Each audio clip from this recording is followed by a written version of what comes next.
Bismillahirrahmanirrahim. Alhamdulillahirabbil alamin. Wassalatu wassalamu ala asyrafil anbiya'i wa sayyidil mursalin, nabiyyina Muhammadin wa ala alihi wa sahbihi wa man tabi'ahum bi ihsanin ila yaumiddin. Allahumma inna nas'aluka bi asma'ikal husna wa sifatikal ula an tu'allimana ma yanfa'una wa an tanfa'ana bima 'allamtana wa an tazidana 'ilman wa 'amala. Allahumma la sahla illa ma ja'altahu sahla wa anta taj'alul hazna idza syi'ta sahla. Para jamaah sekalian, kaum muslimin dan kaum muslimat rahimani wa rahimakumullah. Alhamdulillah, Allah Subhanahu wa taala masih memberikan kepada kita kenikmatan-kenikmatan yang tidak mungkin kita hitung semuanya. Yang dengan kenikmatan itulah kita bisa melakukan aktivitas-aktivitas yang bermanfaat bagi kita, seperti melaksanakan kajian ilmiah yang sedang kita lakukan ini. Ini tidak mungkin kita lakukan kecuali atas nikmat dari Allah Subhanahu wa taala. Mudah-mudahan dengan mensyukurinya, menggunakannya untuk kebaikan seperti ini, Allah Subhanahu wa taala terus menjaga kenikmatan-kenikmatan yang ada pada kita. Dan mudah-mudahan Allah Subhanahu wa taala memberikan kepada kita tambahan kenikmatan-kenikmatan yang lainnya. Amin amin ya rabbal alamin. Salawat dan salam semoga selalu terlimpahkan kepada Nabi yang sangat kita cintai, Nabi yang sangat kita kagumi, Nabi yang selalu kita taati dan kita percayai, Nabi Agung Muhammad sallallahu alaihi wasallam. Dan mudah-mudahan salawat dan salam tersebut juga terlimpahkan kepada seluruh keluarga beliau, seluruh sahabat beliau, dan seluruh kaum muslimin yang mengikuti beliau dan para sahabatnya dengan baik hingga hari akhir nanti. Ikhwati wa akhwati fillah rahimani wa rahimakumullah. Karena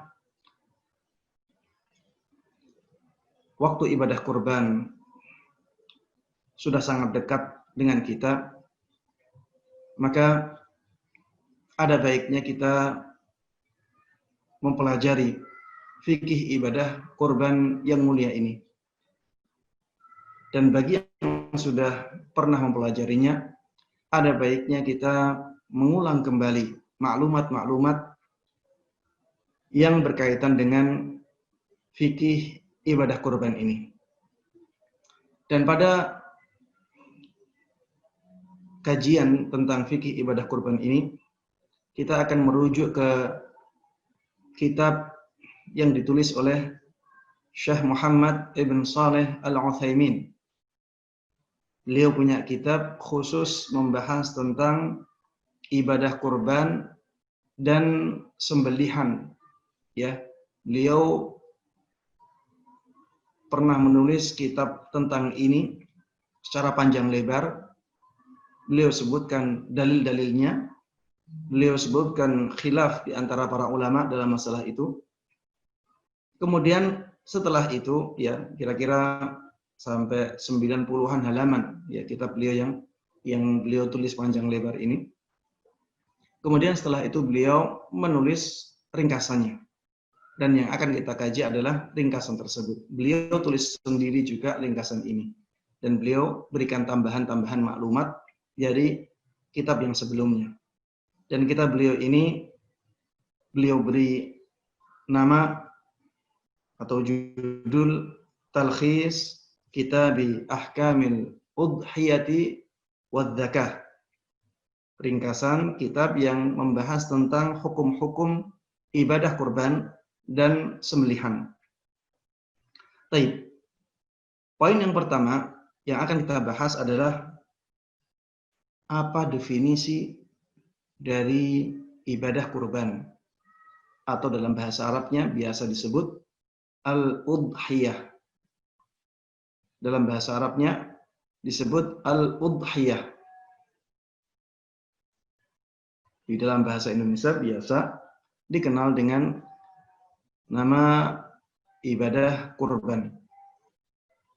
Baik. Apa yang disebut apa hakikat atau apa definisi dari ibadah kurban ini? Definisi dari ibadah kurban adalah ma yudbahu min bahimatil an'am ayyama 'aidil adha bisababil 'aid taqarruban ila Allah azza wa jalla. Ibadah kurban adalah hewan yang disembelih di hari raya Idul Adha. Ya, sembelihan yang disembelih pada hari raya Idul Adha untuk mendekatkan diri kepada Allah Subhanahu wa taala. Dan hewan tersebut harus berasal dari hewan yang diistilahkan sebagai al-an'am, ya. Dalam bahasa Arab, hewan-hewan itu disebut dengan istilah al-an'am. Dalam bahasa Indonesia biasa diterjemahkan hewan piaraan. Tapi sebenarnya penerjemahan ini kurang tepat, ya. Karena yang dimaksud dengan al-an'am adalah hewan piaraan khusus, ya. Dia meliputi 4 jenis hewan, yaitu onta, sapi, kemudian kambing, ya, dan biri-biri. Onta, sapi, ya, kambing, dan biri-biri. Ini yang disebut sebagai al-an'am dalam bahasa Arab. Ibadah kurban adalah hewan-hewan yang masuk dalam kategori al-an'am yang disembelih di hari raya Idul Adha dan hari-hari setelahnya, ya, 3 hari setelahnya, yaitu ayyamut tasyrik, hari-hari tasyrik, untuk mendekatkan diri kepada Allah Subhanahu wa taala. Inilah hakikat ibadah kurban sebagaimana didefinisikan oleh Syekh Muhammad Ibn Saleh Al-Utsaimin rahimahullahu taala. Jadi dia berupa sembelihan, ya, hewan yang disembelih. Hewan tersebut harus berasal dari hewan-hewan yang masuk dalam kategori al-an'am, yaitu 4 jenis tadi. Ada onta, ada sapi, ada kambing, ya, kambing ini maksudnya kambing Jawa, ya. Kemudian ada biri-biri, maksudnya domba. Baik. Kemudian sembelihan tersebut disembelihnya di hari-hari raya Idul Adha. Maksudnya hari-hari raya Idul Adha adalah tanggal 10, tanggal 11, tanggal 12, tanggal 13, yaitu 4 hari, ya. Dan sembelihan tersebut disembelih untuk mendekatkan diri kepada Allah Subhanahu wa taala. Kemudian tujuan atau sebab menyembelihnya adalah karena hari raya. Ini hakikat dari ibadah kurban. Ma yuzbahu min bahimatil an'am ayyama 'aidil adha bisababil 'aidi taqarruban ila Allah azza wa jalla. Hewan yang masuk dalam golongan al-an'am yang disembelih pada hari-hari raya Idul Adha mulai tanggal 10 sampai tanggal 13. Karena sebab hari raya bisababil aid, ya, karena datangnya hari raya, taqarruban ilallahi azza wa jalla, tujuannya adalah untuk mendekatkan diri seorang hamba kepada Allah Subhanahu wa taala. Baik. Poin yang kedua, bahwa ibadah kurban ini termasuk syiar Islam. Ibadah kurban ini termasuk di antara syiar Islam yang sangat mulia.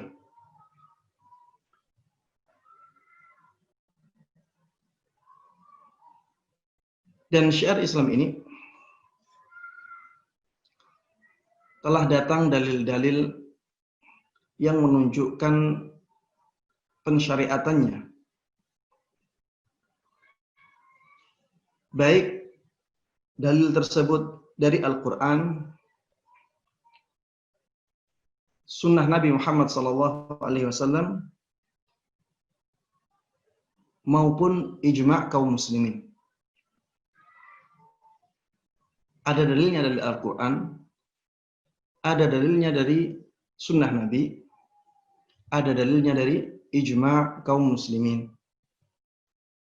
Dalil dari Al-Quran adalah firman Allah Subhanahu wa ta'ala, "Fasalli li rabbika wanhar."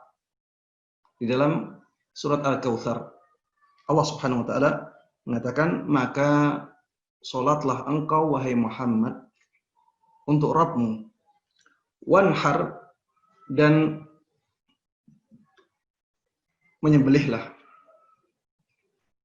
Maksudnya, lakukanlah ibadah menyembelih untuk Rabbmu.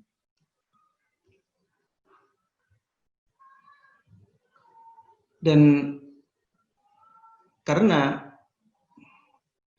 ibadah kurban termasuk ibadah menyembelih, maka itu masuk dalam keumuman ayat ini. Itu masuk dalam keumuman ayat ini.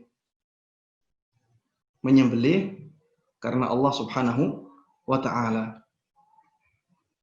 Begitu pula firman Allah Subhanahu wa ta'ala di surat Al-An'am yang sering dibaca oleh banyak kaum muslimin di doa istiftah mereka. Yaitu firman Allah Subhanahu wa ta'ala, "Qul inna salati wa nusuki wa mahyaya wa mamati lillahi rabbil alamin. La syarikalah. Wa bidzalika umirtu wa ana awwalul muslimin." Katakanlah wahai Muhammad, sesungguhnya salatku, sembelihanku, kehidupanku, kematianku itu untuk Allah, Rabb alam semesta. Tidak ada sekutu baginya. Dan untuk itulah aku diutus. Dan aku adalah orang yang pertama kali menyerahkan diri kepada Allah Subhanahu wa ta'ala. Disebutkan di sini bahwa sembelihanku itu untuk Allah, Rabbnya alam semesta. Tidak ada sekutu baginya. Dan masuk dalam bab atau masuk dalam kategori sembelihan adalah ibadah kurban. Sehingga keumuman ayat ini mencakup ibadah kurban.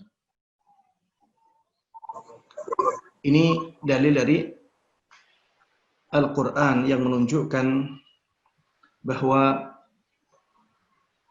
ibadah kurban ya termasuk syariat Islam yang sangat mulia di dalam Islam, ya.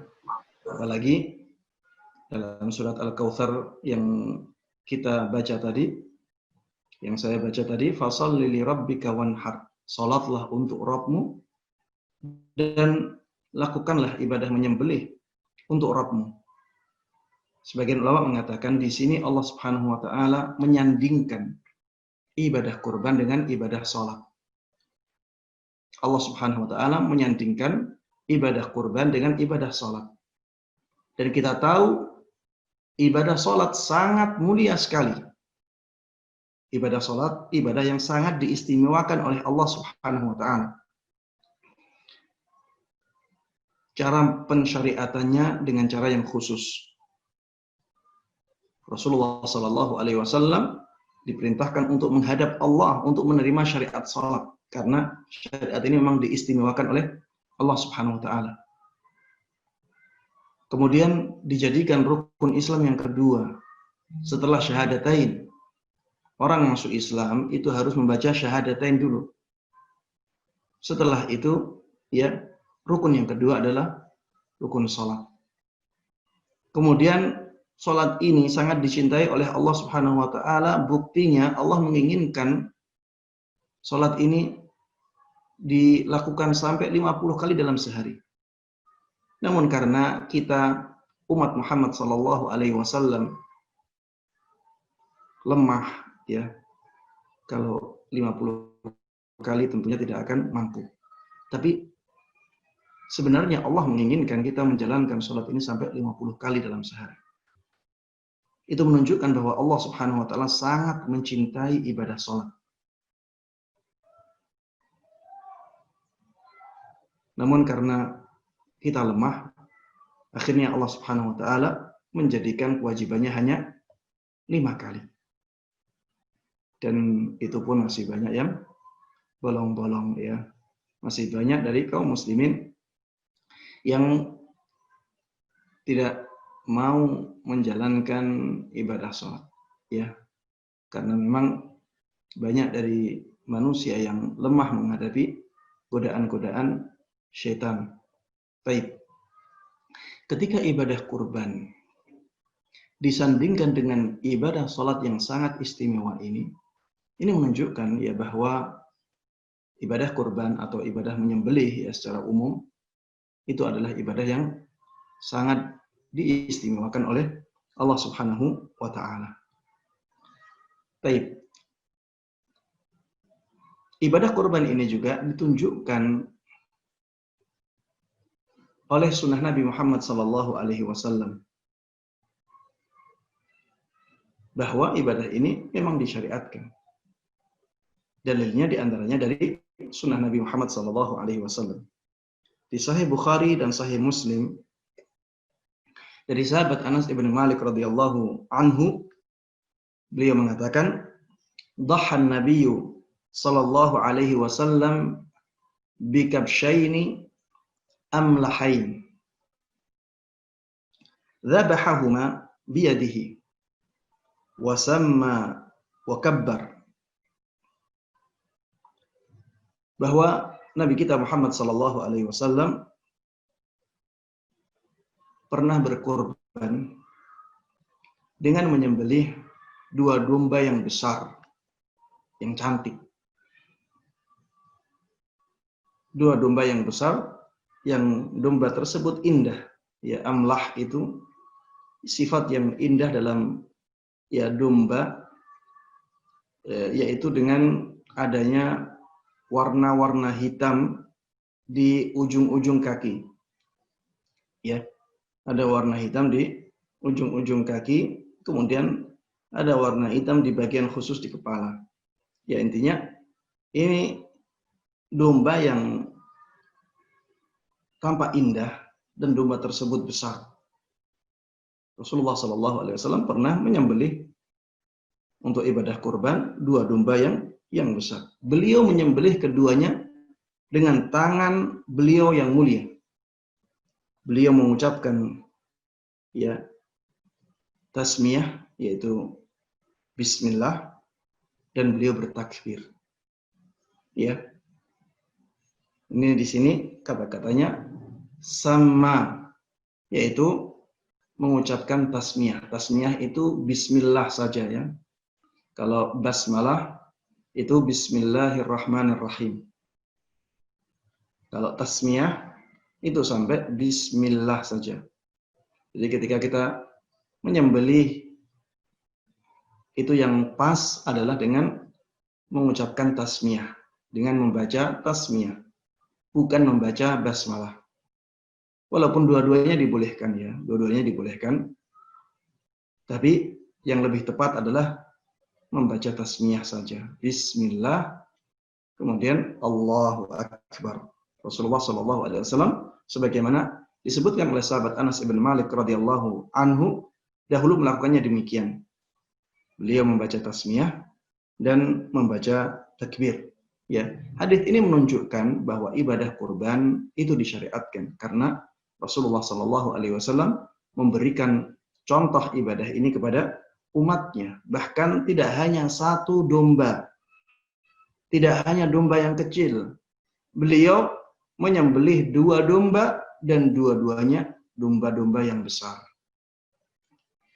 Baik. Dalil lain dari sunnah Nabi Muhammad sallallahu alaihi wasallam dari sahabat Abdullah ibn Umar radhiyallahu anhuma. Hadis ini diriwayatkan oleh Imam Ahmad dan Imam At-Tirmidzi. Sahabat Abdullah ibn Umar radhiyallahu anhu mengatakan, aqama an-nabiyyu sallallahu alaihi wasallam bil Madinah 10 sinin yudahhi. Rasulullah sallallahu alaihi wasallam tinggal di Madinah. Hidup di Madinah selama 10 tahun beliau selalu melakukan ibadah kurban. Rasulullah sallallahu alaihi wasallam hidup di Madinah selama 10 tahun. Dan selama itu juga beliau berkurban. Maksudnya setiap tahun beliau melakukan ibadah kurban. Ini menunjukkan bahwa ibadah kurban ini ibadah yang mulia. Makanya Rasulullah sallallahu alaihi wasallam melakukan ibadah kurban ini tanpa henti. Tidak pernah beliau tidak melakukannya. Beliau tidak pernah meninggalkan ibadah kurban ini ketika ibadah kurban disyariatkan. Dan ini yang menjadi dalil bagi sebagian ulama yang mewajibkan ibadah kurban. Kenapa demikian? Karena Rasulullah SAW itu bukan orang yang kaya. Bahkan Rasulullah SAW dalam sebuah doanya meminta kepada Allah Subhanahu Wa Taala untuk dihidupkan sebagai orang miskin. Dan memang Rasulullah miskin. Kenyataannya Rasulullah SAW ya dahulu miskin. Ya kadang-kadang Rasulullah SAW punya harta yang banyak ya. Namun tidak lama harta tersebut diberikan kepada yang lain. Kadang-kadang Rasulullah SAW sampai beberapa hari tidak makan kecuali air dan kurma saja. Kadang-kadang sampai ya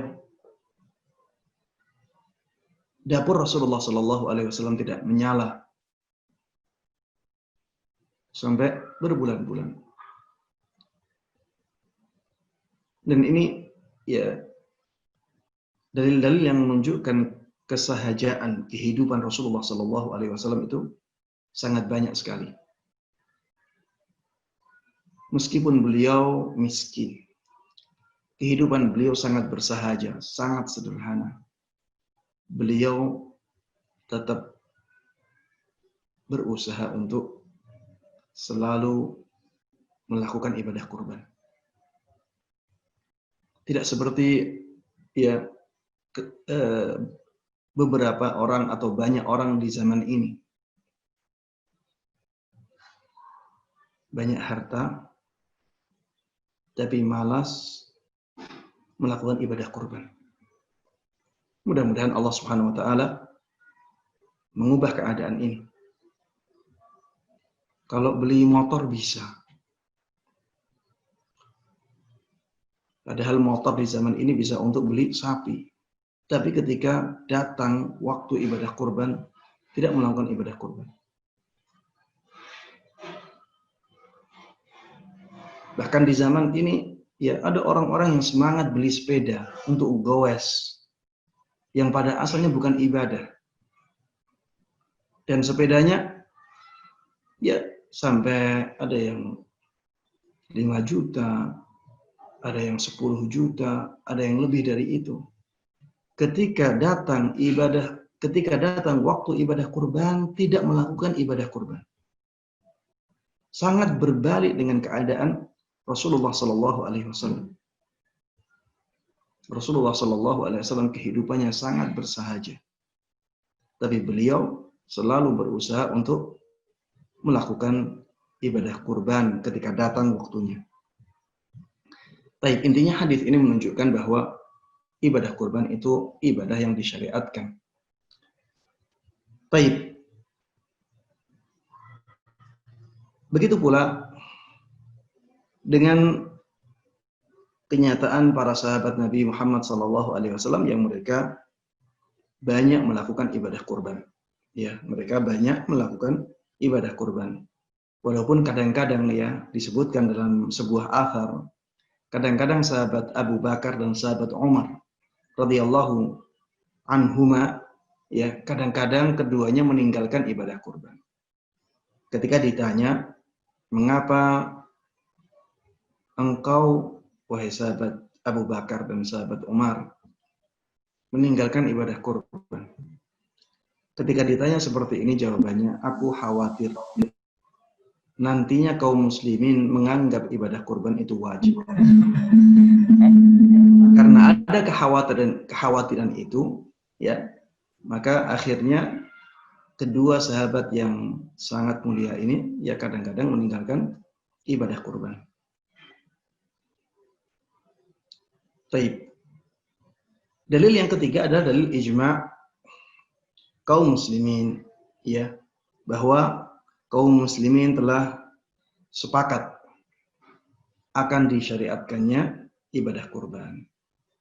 Dan nukilan ijma' ini sangat banyak kita dapati dalam kitab-kitab fikih. Namun para ulama khilaf, berbeda pendapat dalam masalah apakah ibadah kurban tersebut hukumnya wajib ataukah hukumnya sunnah muakkadah. Ini terdapat perbedaan di sini. Mereka semuanya sepakat bahwa itu syiar Islam. Mereka semuanya sepakat bahwa ibadah kurban itu disyariatkan. Namun mereka berbeda pendapat dari tingkatan perintah itu. Apakah sampai pada derajat wajib ataukah tidak sampai pada derajat wajib? Dan tentunya yang mengatakan ini wajib, ya tentunya dikembalikan kepada keadaan atau kemampuan seseorang. Yang mengatakan wajib itu bukan wajib atas semua orang, ya, tapi maksudnya adalah apabila ada kemampuan. Apabila ada kemampuan, maka seseorang wajib untuk menyembelih ibadah kurban, ya, untuk melakukan ibadah kurban. Dan pendapat yang mewajibkan ini sangat kuat sekali, ya. Banyak dalil yang mengarah kepada hukum wajib untuk ibadah kurban ini. Ya, seperti misalnya saya sebutkan sebagiannya, ya. Fasholli li rabbika wanhar. Salatlah untuk Rabbmu dan lakukanlah ibadah menyembelih. Taib, salat wajib. Maka ibadah menyembelihnya juga wajib.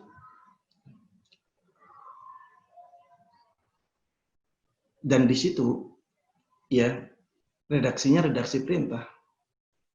Dan pada asalnya perintah itu menunjukkan hukum wajib. Kemudian kenyataan bahwa Rasulullah SAW tidak pernah meninggalkan ibadah kurban ini sejak disyariatkan. Padahal kita tahu keadaan Rasulullah SAW bukanlah orang yang kaya. Beliau orang yang miskin karena beliau memang meminta untuk hidup miskin dan hidup bersama orang-orang miskin. Tapi ternyata Rasulullah SAW selalu berusaha untuk melakukan ibadah kurban. Dan ini isyarat bahwa ibadah kurban itu wajib. Kemudian ada hadis, ya, yang mengatakan bahwa barang siapa yang tidak berkorban, maka jangan mendekati masjid-masjid kami. Ini juga menunjukkan bahwa ibadah kurban itu ibadah yang wajib. Pendapat ini dipilih oleh Imam Abu Hanifah rahimahullah ta'ala. Dan pendapat ini juga salah satu riwayat dari Imam Ahmad rahimahullah ta'ala. Pendapat ini dikuatkan oleh Syekhul Islam Ibn Taimiyah rahimahullah ta'ala.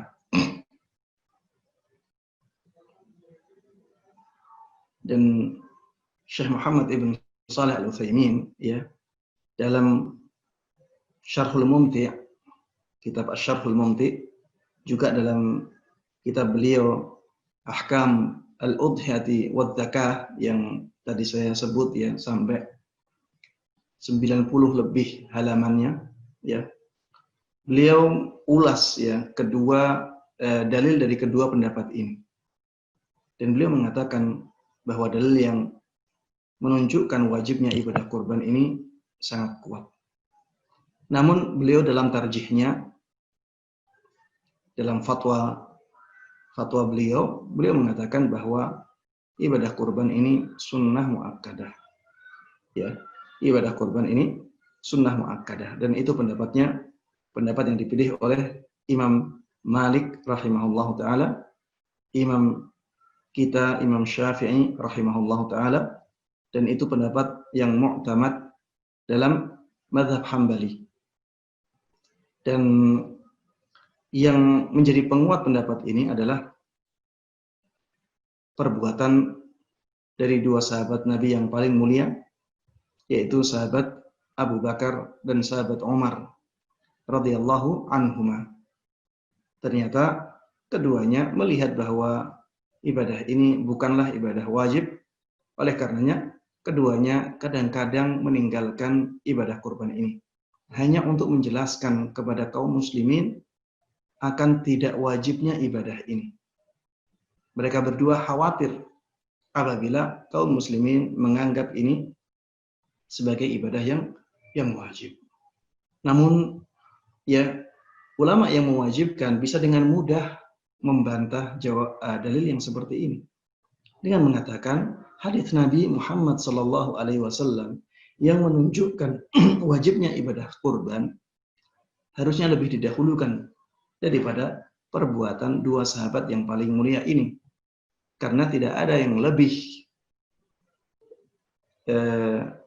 tidak ada yang dilebihkan ya, tidak ada yang bisa diunggulkan melebihi hadis Nabi Muhammad SAW. Dari sini ya, Ana sendiri lebih menguatkan pendapat yang mengatakan sunnah muakkadah ya, itu pendapatnya jumhur ulama ya. Dan saya melihat apa yang dilakukan oleh sahabat Abu Bakar dan sahabat Umar radhiyallahu anhuma, itu menjadi dalil yang sangat kuat ya, sangat kuat untuk mengatakan bahwa ibadah kurban ini hukumnya sunnah muakkadah. Kenapa demikian? Karena keduanya ya sangat dekat dengan Rasulullah SAW. Apalagi sahabat Abu Bakar selalu bersama Rasulullah SAW. Dan kenyataan bahwa Rasulullah SAW dahulu selalu berkurban diketahui oleh keduanya. Ya, diketahui oleh keduanya. Tapi keduanya ternyata menganggap ibadah itu sebagai ibadah yang tidak sampai pada derajat wajib. Maka Ana lebih menguatkan pendapat yang mengatakan itu sunnah muakkadah. Namun lebih hati-hatinya ya, kita berusaha untuk tidak meninggalkannya sama sekali. Karena dengan kita melakukannya, maka kita akan keluar dari khilaf yang ada. Yang mewajibkan akan mengatakan kita telah menggugurkan kewajiban kita. Yang mengatakan sunnah muakkadah akan mengatakan kepada kita bahwa kita telah melakukan ibadah yang sangat agung sekali. Baik. Poin yang berikutnya adalah mana yang lebih utama? Bersedekah dengan nominal yang sama untuk berkurban, ataukah kita melakukan ibadah kurban di hari-hari raya itu ketika datang waktu berkurban? Dan kita diberikan dua pilihan. Misalnya ibadah kurban, misalnya hewan kurban harganya 3 juta. Lebih utama mana kita menjadikan 3 juta ini sebagai sedekah, kita berikan kepada fakir miskin yang sangat membutuhkan, ataukah kita jadikan 3 juta ini sebagai ibadah kurban. Kita beli hewan seharga 3 juta, kemudian kita sembelih dan kita niatkan untuk ibadah kurban. Mana yang lebih utama? Karena ya di saat pandemi ini ada beberapa selentingan suara yang mengajak kaum muslimin untuk mengalihkan ibadah kurbannya kepada sedekah. Dengan alasan di saat pandemi ini banyak kaum muslimin yang membutuhkan uang atau membutuhkan sembako daripada membutuhkan daging. Maka pembahasan ini perlu disinggung. Para ulama mengatakan menyembelih ibadah kurban di waktu-waktunya itu lebih afdal daripada bersedekah dengan nominal yang sama. Melakukan ibadah kurban di waktunya itu lebih afdal daripada bersedekah dengan nominal yang sama di waktu tersebut. Makanya dahulukan ibadah kurban daripada sedekah. Dahulukan ibadah kurban daripada sedekah. Apalagi kalau kita tahu, sebagian ulama berpendapat bahwa ibadah kurban ini wajib dan memang dalilnya sangat kuat. Memang dalil yang mengatakan bahwa ibadah kurban itu wajib sangat kuat. Maka hati-hatinya kita tetap menjaga ibadah ini untuk kita lakukan. Jangan sampai kita meninggalkannya sama sekali selagi kita mampu. Dan kalau misalnya ya kita harus berusaha untuk mewujudkan kemampuan itu, maka usahakan. Kalau misalnya kita ya terpaksa harus hutang dulu dan kita yakin bahwa dengan mudah kita akan membayarnya, maka itu sangat baik ya. Itu sangat baik. Kita biasanya misalnya punya uang dan biasanya mudah keuangan kita. Tapi qadarullah, mepet-mepet hari raya, Idul Adha, kita sulit. Kita sulit untuk mendapatkan uang untuk membeli hewan kurban. Dan kita memperkirakan nanti setelah hari raya kita akan mudah untuk membayarnya. Apabila keadaannya demikian, maka lebih baik kita hutang dahulu, mengusahakan untuk bisa kurban. Ya, dengan catatan tadi ya, dengan catatan bahwa nanti setelah hari raya kita akan mudah untuk mengembalikan hutang tersebut. Tapi kalau sulit ya tidak usah ya. Tidak usah kita terlalu berambisi dalam masalah-masalah yang nantinya akan sangat membebani kita.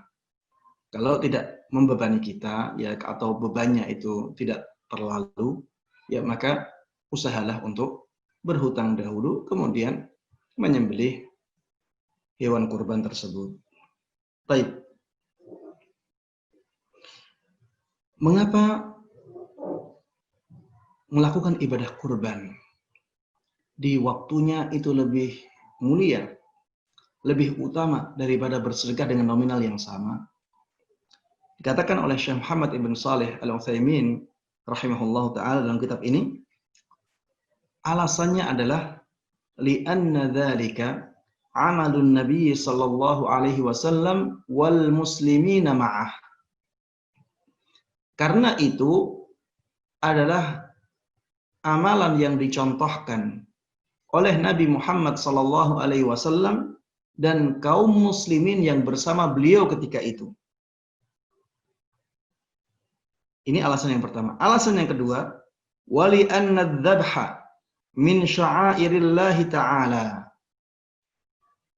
Karena ibadah kurban itu termasuk dari syiar-syiar Allah Subhanahu wa taala. Falau 'adalan nasu anhu ila sadaqati la ta'attalat tilka sya'irah. Kalau orang-orang berpindah dari ibadah kurban kepada ibadah sedekah, maka syiar ini akan hilang.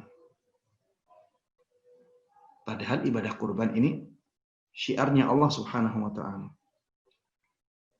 Kemudian beliau mengatakan lagi, walau kanatis sadaqah bi thamanil udhiyati afdal min dzabhil udhiyah la bayyanahu an-nabiy sallallahu alaihi wasallam li ummatihi bi qawlihi aw fi'lihi.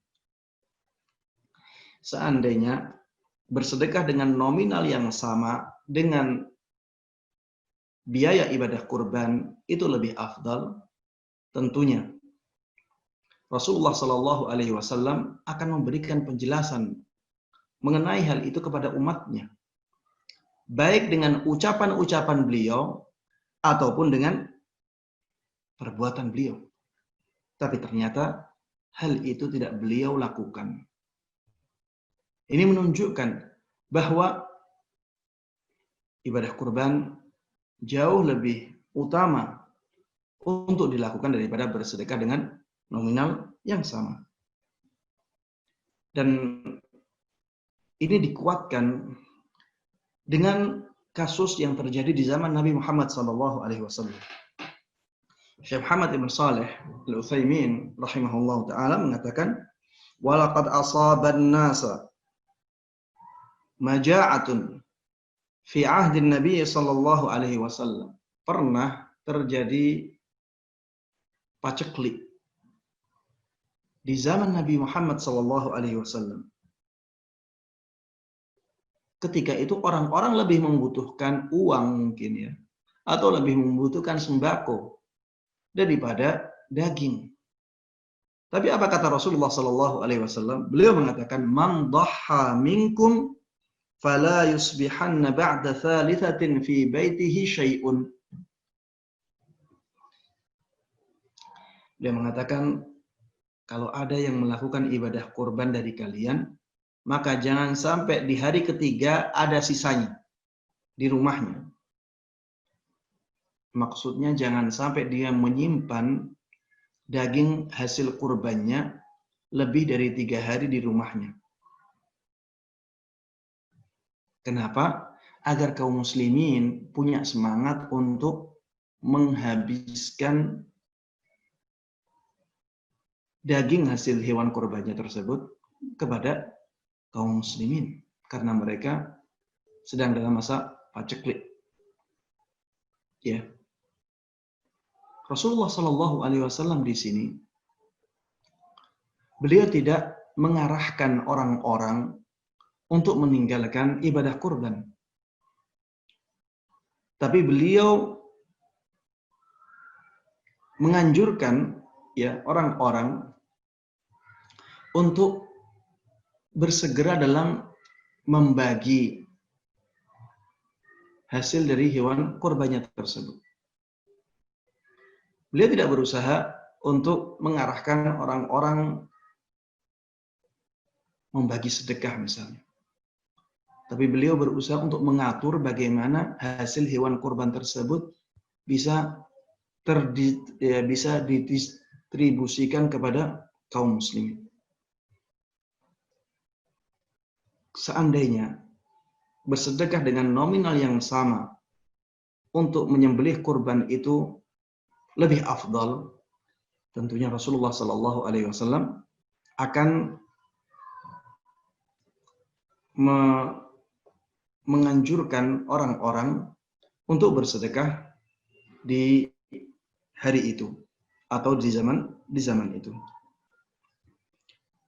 Ibnu Qayyim rahimahullah ta'ala mengatakan, "Adz-dzabhu fi mawdi'ihi afdal min as-sadaqati bi thamanihi." Menyembelih apabila dilakukan di tempatnya, maksudnya di waktunya, itu lebih afdal daripada sedekah dengan nominal yang sama. Dan ini ya sesuai dengan apa yang disebutkan di apa yang kita sebutkan tadi tentang dalil-dalilnya, ya. Itu karena itu merupakan syiar Islam, ya. Karena itulah yang dicontohkan oleh Rasulullah Sallallahu Alaihi Wasallam. Karena Rasulullah Sallallahu Alaihi Wasallam tidak pernah memberikan penjelasan untuk mengalihkan ibadah kaum muslimin ke sedekah, ya. Karena pernah terjadi paceklik di zaman Nabi Muhammad SAW, dan Rasulullah juga tidak mengatakan kepada kaum muslimin sekarang sedekah saja, ya, jangan melakukan ibadah kurban, tidak. Tapi beliau mengatur bagaimana ibadah kurban tersebut bisa dibagikan kepada kaum muslimin dengan lebih cepat. Baik. Pembahasan yang selanjutnya adalah pembahasan bahwa ibadah kurban ini pada asalnya disyariatkan untuk orang yang hidup. Ibadah kurban ini pada asalnya disyariatkan untuk orang yang hidup. Sebagaimana dahulu Rasulullah Sallallahu Alaihi Wasallam mencontohkan kepada kita.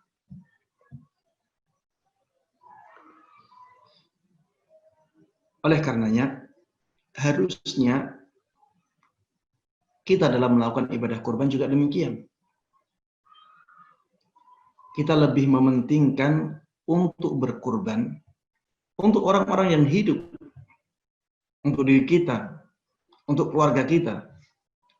Bukan malah berkurban untuk orang yang sudah meninggal. Bukan malah berkurban untuk orang yang sudah meninggal saja. Malah yang hidup tidak berkurban. Ini sesuatu yang tidak sesuai dengan tuntunan. Walaupun berkurban untuk orang yang meninggal itu dibolehkan, ya. Tapi pada asalnya ibadah kurban ini disyariatkan untuk orang-orang yang masih hidup. Sebagaimana dahulu Rasulullah Sallallahu Alaihi Wasallam menyembelih untuk diri beliau yang masih hidup dan untuk keluarga beliau, ya. Syekh Muhammad ibn Saleh Al-Utsaimin rahimahullah ta'ala mengatakan, wa amma ma yadhunnuhu ba'dul 'ammati min ikhtisasil udhiyati bil amwat fala aslalah. Adapun persangkaan sebagian orang awam bahwa ibadah kurban itu bisa dikhususkan untuk orang-orang yang sudah mati, maka ibadah yang seperti ini tidak ada dasarnya, ya, tidak ada dasarnya. Walaupun beliau tidak mengatakan bahwa ini sesuatu yang diharamkan, tidak. Tapi seperti itu tidak ada tuntunannya, tidak ada tuntunannya. Namun para ulama khilaf memang dalam masalah itu, ya. Ada yang mengatakan boleh, ada yang mengatakan tidak boleh. Ana sendiri lebih condong ke pendapat yang mengatakan boleh, ya. Karena itu sama dengan bersedekah untuk orang-orang yang sudah meninggal, ya. Bersedekah dan pahalanya diperuntukkan orang yang sudah meninggal, dibolehkan. Namun sebaiknya tidak dilakukan secara terpisah, secara berdiri sendiri, tidak.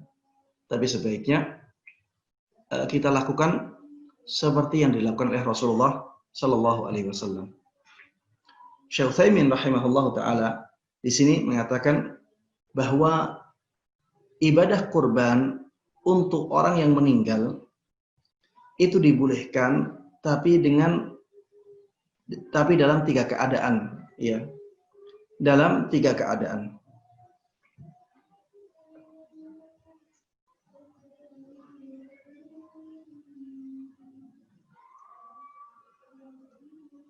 Ya. Ibadah kurban untuk orang yang meninggal itu ada 3 keadaannya. Keadaan yang pertama, berkurban untuk orang yang sudah meninggal tapi diikutkan dengan orang yang masih hidup. Dia hanya sebagai pengikut saja. Orang yang sudah meninggal itu hanya sebagai pengikut saja, bukan sebagai intinya. Seperti misalnya ketika seseorang menjadikan ibadah kurbannya tersebut untuk dia dan keluarganya. Dan dia meniatkan untuk keluarga baik yang masih hidup ataupun yang sudah meninggal. Dia meniatkan ibadah kurban tersebut untuk dia dan keluarganya, baik yang masih hidup ataupun yang sudah meninggal. Maka seperti ini tidak ada masalah. Ini ibadah kurban untuk orang yang sudah meninggal, tapi itu hanya sebagai pengikut. Yang inti adalah orang yang melakukannya saja. Yang inti orang yang melakukan, yang lain itu sebagai pengikut saja. Dan seperti ini pernah dicontohkan oleh Nabi kita Muhammad sallallahu alaihi wasallam. Syekh Utsaimin mengatakan, wa aslu hadza tadhiyatun nabi sallallahu alaihi wasallam anhu wa an ahli baitihi. Dasar dari amalan ini adalah praktek berkurbannya Rasulullah sallallahu alaihi wasallam untuk dirinya dan untuk keluarganya. Kemudian beliau mengatakan wa fihim man qad mata min qabl. Dan di antara keluarga beliau ada yang sudah meninggal sebelumnya. Tapi itu hanya sebagai pengikut ya. Intinya untuk Rasulullah sallallahu alaihi wasallam, adapun yang lainnya hanya sebagai pengikut ya. Kalau yang seperti ini disyariatkan, ada contohnya. Oleh karenanya kita harusnya mengikuti yang demikian ya. Ini yang harusnya kita lakukan sebagai seorang muslim yang ingin benar-benar menyesuaikan ibadah kurbannya sebagaimana dicontohkan oleh Nabi kita Muhammad sallallahu alaihi wasallam. Kita misalnya ingin berkorban untuk ayah kita, ya sudah. Kalau kita ingin berkorban untuk ayah kita dan ayah kita sudah meninggal, ibu kita sudah meninggal, sudah kita niatkan korban tersebut untuk kita dan keluarga kita. Kita niatkan korban tersebut ya untuk kita dan keluarga kita. Dan masuk di dalamnya keluarga kita yang masih hidup dan keluarga kita yang sudah meninggal ya. Baik.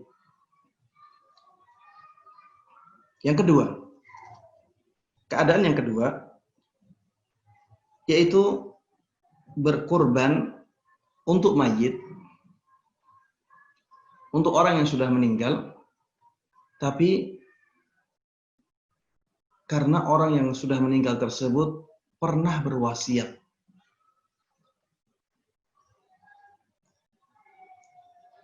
Berwasiat dengan wasiat, nanti setelah saya meninggal, uang saya yang ini dibuat untuk kurbannya. Wasiat yang demikian, apabila wasiat tersebut kurang dari sepertiga hartanya, maka wajib dijalankan. Kalau misalnya orang sudah berwasiat demikian, kemudian dia meninggal, maka kita bisa atau kita wajib menjalankan wasiatnya tersebut dan kita berkorban untuk orang yang sudah meninggal saja. Seperti ini dibolehkan, ya. Beliau mengatakan wa aslu hadza qauluhu ta'ala faman baddalahu ba'dama sami'ahu fa innama ithmuhu 'alal ladzina yubaddilunah innallaha sami'un 'alim. Ayat ini tentang wasiat ya, barang siapa yang mengganti wasiat, maksudnya tidak melakukannya. Setelah dia mendengarnya, maka dosanya adalah atas orang-orang yang mengganti wasiat itu. Dosanya atas orang-orang yang tidak melakukan wasiat itu. Innallaha sami'un alim. Sesungguhnya Allah Subhanahu wa taala adalah zat yang maha mendengar dan zat yang maha mengetahui.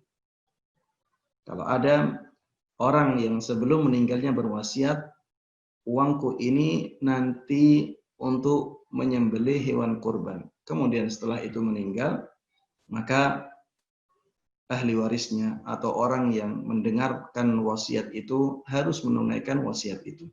Dia punya kewajiban untuk menunaikan wasiat itu.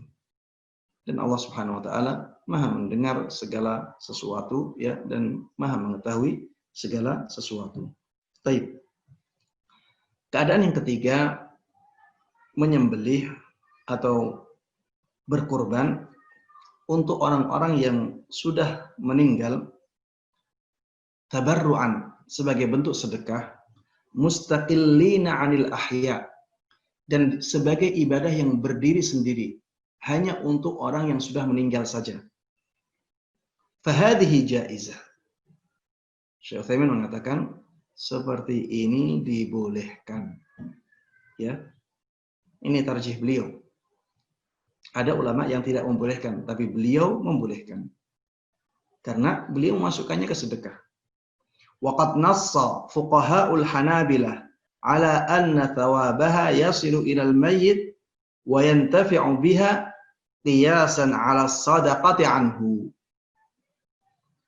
Dan para ahli fikih dari madhab Hambali telah menegaskan bahwa pahala dari ibadah kurban tersebut bisa sampai kepada mayit, dan mayit bisa mengambil manfaatnya. Dan ini dikiaskan kepada sedekah. Dalilnya adalah kias kepada sedekah. Karena sebenarnya ini sama dengan sedekah. Hanya saja sedekah tersebut diwujudkan dalam bentuk ibadah kurban. Ya, ini sama dengan sedekah, hanya saja sedekah tersebut diwujudkan dalam bentuk ibadah kurban. Seperti misalnya ada orang sedekah untuk mayit dan dibentuk masjid. Sedekah tersebut bermanfaat bagi mayit. Ada orang bersedekah untuk mayit dibentuk dalam bentuk pondok. Maka mayit bisa mendapatkan manfaat dari sedekah itu. Ya. Begitu pula apabila ibadah korban tersebut dibentuk sebagai diwujudkan dalam bentuk ibadah kurban. Ini juga dibolehkan. Dan mayit bisa mendapatkan manfaat dari pahalanya. Namun walaupun beliau membolehkan, beliau mengatakan walakin la nara anna takhsisal mayyit bil udhiyati minas sunnah. Akan tetapi kami melihat mengkhususkan mayit dengan hewan kurban itu bukan termasuk sunnah. Beliau membedakan antara kata-kata sunnah dengan dibolehkan. Kalau sunnah itu ada tuntunannya. Tapi tidak semua yang tidak ada tuntunannya itu tidak dibolehkan. Ya, seperti ini. Dibolehkan, tapi ini bukan sunnah. Maksudnya adalah sesuatu yang dituntunkan, ada contohnya dari Nabi kita Muhammad Sallallahu Alaihi Wasallam. Sunnah itu, kalau kita fahami dari redaksi beliau ini, kita bisa memahami bahwa sunnah itu harus ada contohnya, atau paling tidak ada dalil khususnya. Kalau tidak ada contohnya dari Rasulullah Sallallahu Alaihi Wasallam, atau tidak ada dalil khususnya dari beliau, ya, dan dari dalil-dalil yang lain, maka tidak bisa dikatakan sebagai sunnah. Tapi bukan berarti tidak dibolehkan. Alasannya apa? Kenapa beliau mengatakan ini bukan sunnah? Li'anna an-nabiyya sallallahu alaihi wasallam lam yudahhi an ahadin min amwatihi bi khususihi. Karena Rasulullah sallallahu alaihi wasallam tidak pernah beribadah kurban untuk kerabat-kerabat beliau yang meninggal. Ya. Beliau tidak pernah beribadah kurban untuk kerabat-kerabat beliau yang sudah meninggal. Falam yudahhi an ammihi Hamzah radhiyallahu anhu wa huwa min a'azzi aqaribihi 'indahu. Kenyataannya Rasulullah sallallahu alaihi wasallam tidak pernah melakukan ibadah kurban untuk pamannya Hamzah radhiyallahu anhu. Padahal Hamzah ini merupakan salah satu kerabat yang sangat-sangat dicintai oleh Nabi kita Muhammad sallallahu alaihi wasallam. Wala an auladihi alladzina matu fi hayatihi wa hunna thalathu banat mutazawwijat wa thalathatu abna' shighar. Dan Rasulullah sallallahu alaihi wasallam juga tidak pernah menyembelih untuk anak-anak beliau yang sudah meninggal. Padahal anak-anak beliau yang sudah meninggal itu ada 3 perempuan dan 3 laki-laki. 3 perempuannya meninggalnya setelah mereka menikah, ya. Ya, maksudnya meninggal dewasa. Sedangkan yang laki-laki meninggalnya ketika mereka masih kecil. Wala an zaujatihi Khadijah wa hiya min ahabbi nisaihi ilaihi. Rasulullah sallallahu alaihi wasallam tidak pernah mengkhususkan ibadah kurbannya untuk istri yang paling beliau cintai, yaitu Khadijah radhiyallahu anha. Walam yarid an ashabihi fi ahdihi anna ahadan minhum dhaha an ahadin min amwatihi radhiyallahu anhum. Begitu pula para sahabat beliau.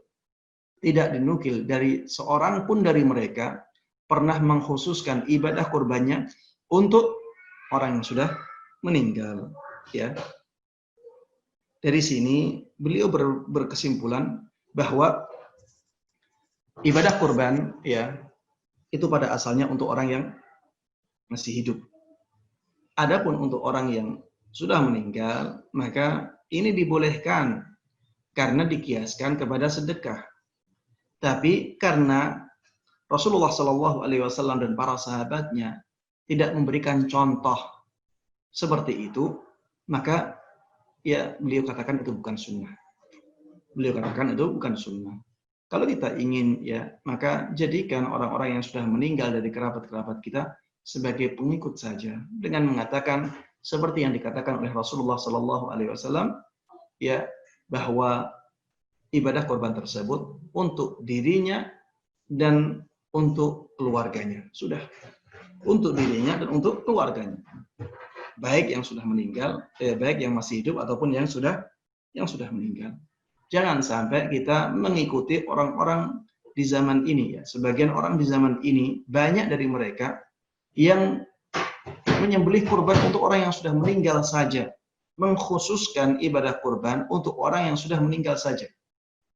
Bahkan dia yang bersedekah untuk hewan, untuk orang yang sudah meninggal dan diwujudkan dalam hewan kurban itu, tidak menyembelih untuk dirinya. Ini ya, jelas, ya, sesuatu yang sangat terbalik. Sesuatu yang sangat terbalik. Rasulullah Shallallahu Alaihi Wasallam dulu tidak mencontohkan yang seperti ini. Tapi kalau diikutkan dalam ibadah kurban dia, maka tidak menjadi masalah sama sekali. Wallahu taala a'lam, ya. Mohon maaf, ya, karena waktu di Jember sudah menunjukkan waktu maghrib. Kurang 4 menit lagi maghrib. Maka saya akhiri kajian tentang fikih kurban ini sampai di sini. Insya Allah kita akan lanjutkan dalam kesempatan yang berikutnya. Dan waktu 3 menit kita manfaatkan untuk menjawab, ya, sebagian pertanyaan yang sudah disampaikan melalui pesan, ya.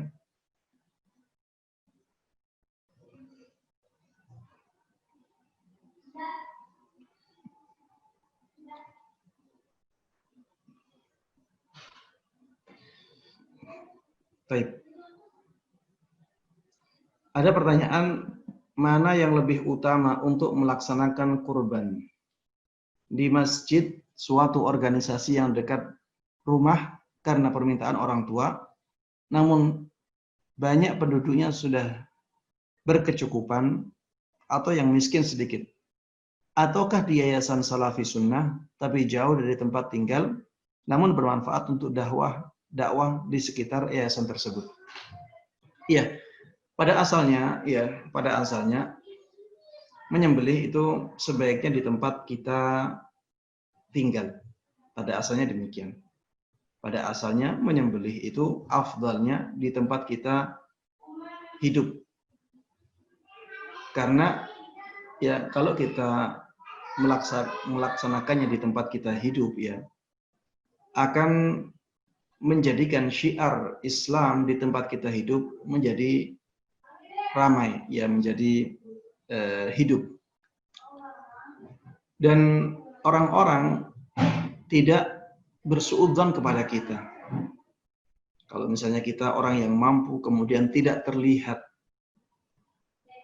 kita berkorban, maka nanti akan ada orang-orang yang punya anggapan yang tidak baik kepada kita. Ini orang kaya, kenapa tidak melakukan ibadah kurban? Begitu pula ibadah kurban ini ada manfaatnya bagi orang lain. Dan orang yang lebih berhak mendapatkan manfaat dari kita adalah orang-orang yang hidup bersama kita. Ya, ini pada asalnya demikian, dan penjelasan para ulama dalam masalah ini sudah jelas. Ya, banyak ulama yang menjelaskan masalah ini. Silahkan dirujuk ke perkataan-perkataan mereka. Hanya saja, kadang-kadang sesuatu yang tidak lebih afdal menjadi afdal karena pengaruh dari luar. Sesuatu yang sebenarnya dari sisi dalil tidak lebih afdal, ya, itu bisa menjadi lebih afdal karena pengaruh-pengaruh yang mempengaruhinya dari luar. Seperti misalnya, ya, kalau kita berkurban di tempat kita seperti yang disebutkan di dalam pertanyaan, sudah banyak orang yang berkorban di tempat kita. Syiar ini sudah hidup dan orang miskin di tempat kita sedikit. Sehingga daging hewan kurbannya tidak terlalu dibutuhkan oleh orang-orang yang hidup di sekitar kita. Kemudian kita melihat ada di tempat lain orang miskinnya banyak.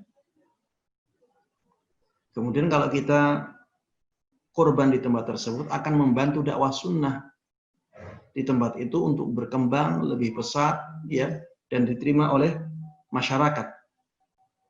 Dalam keadaan yang seperti ini bisa jadi, saya tidak memastikan ya, tapi Anda mengatakan bisa jadi ibadah korban di tempat-tempat tersebut lebih afdal daripada ibadah korban di tempat hidup kita karena keadaan yang mempengaruhinya. Ya, apalagi kalau misalnya dengan ibadah korban kita ini dakwah sunnah menjadi mudah diterima oleh masyarakat sehingga berkahnya lebih besar, ya tentunya ini dilihat oleh Allah Subhanahu wa taala. Ya, bisa jadi itu menjadi amal jariah bagi kita. Karena usaha kita menyembelih di tempat tersebut, akhirnya masyarakat banyak yang tertarik dengan dakwah sunnah, akhirnya dakwah sunnah menyebar, ya. Kita bisa ikut andil dalam berdakwah di tempat tersebut, ya.